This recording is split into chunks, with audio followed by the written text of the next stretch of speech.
Hello my friends, this is Sylvie Curry, Lady of Q, and I'm in my kitchen. Today I'm going to be making a corned beef hash from scratch. Let's go do this, come on. I had some leftover corned beef from our St. Patty's Day dinner, and I cubed that, and I decided to pair it with some potatoes. Those are russet potatoes, onions, garlic, butter, some mustard powder, ground mustard powder, salt and pepper, all to make corned beef hash from scratch. The amounts vary. This is about 8 ounces of corned beef cooked and cubed. My potato is a russet potato, and it was 12 ounces. It's a pretty large potato, which I first microwaved to get it a little softened and then cubed.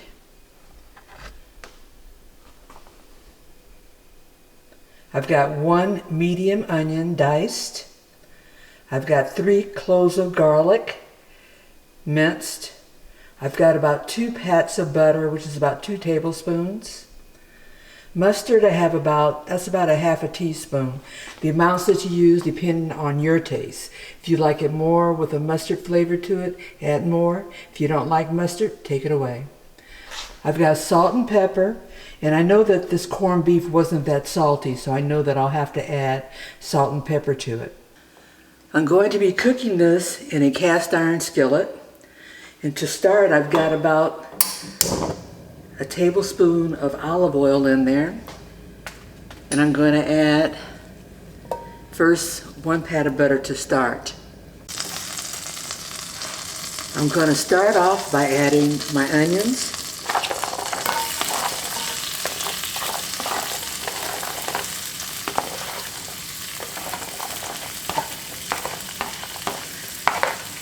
And we'll let those saute for, just a couple of minutes.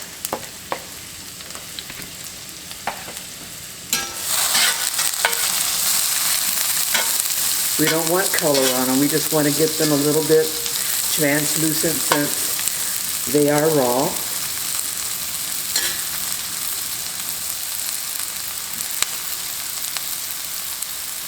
I've got my temperature on a little less than medium.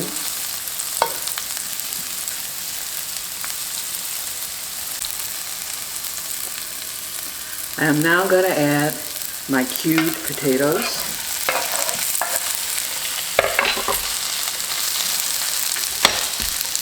Along with the ground mustard, salt and pepper,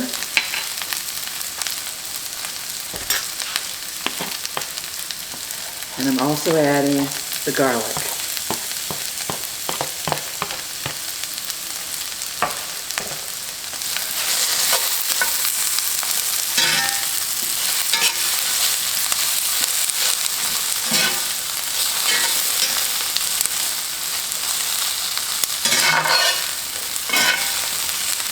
You want to make sure we get that garlic distributed all in this mixture.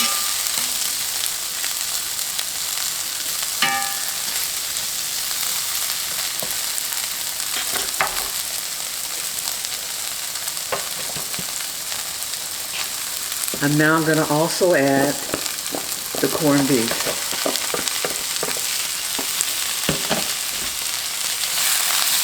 That corned beef has a minimal amount of fat in it, so I may need to add more butter.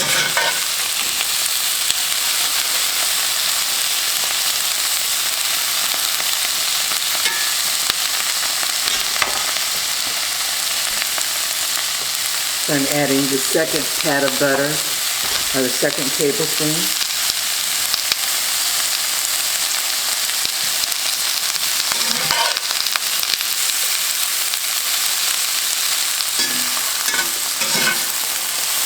Now cooking this, what we want is to get textures developed.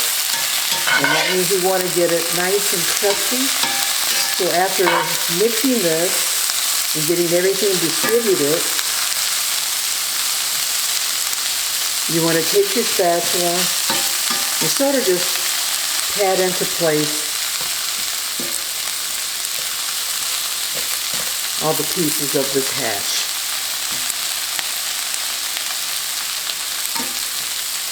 Now you have to have a little bit of restraint because you don't want to disturb it. You want it to get crusty on the bottom. How will you know when the bottom is crusted? You can sort of look around the edges and see if it's browned enough there to start. And I think I still have a little ways to go. We haven't got there yet. Now I think we've got a little crust in the bottom. Let's turn it over and see what we've got. Ah, that's what we want. We want that browning.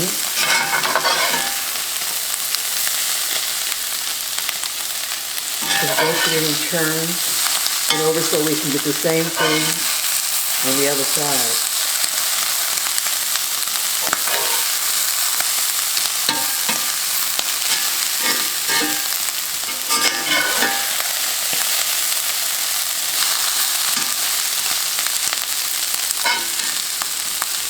And then we'll pat the back down.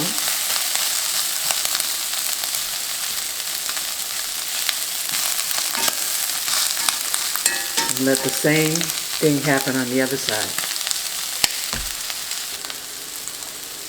My hubby loves corned beef hash. Whenever we go out for breakfast to a restaurant or whatever, if it's on the menu, he's going to order it.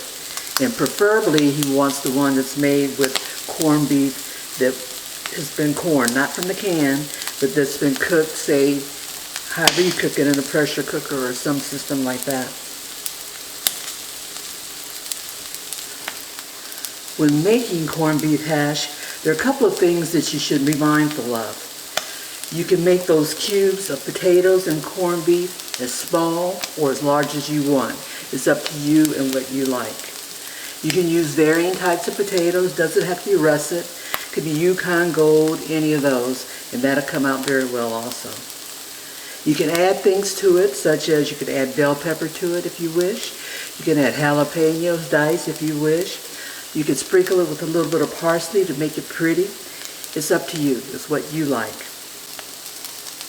One of my serving suggestions is to take an egg and just crack eggs all around on the corned beef hash and serve it that way. Such yumminess when you go to eat the corned beef hash and you've got that yolk oozing out. If you don't like the oozy yolk, then you just cook it harder. I like oozy yolk. This corned beef hash is now ready for serving. The potatoes are tender. I have my crusting of my meats and my potatoes, and it's just a matter now just to dish it out.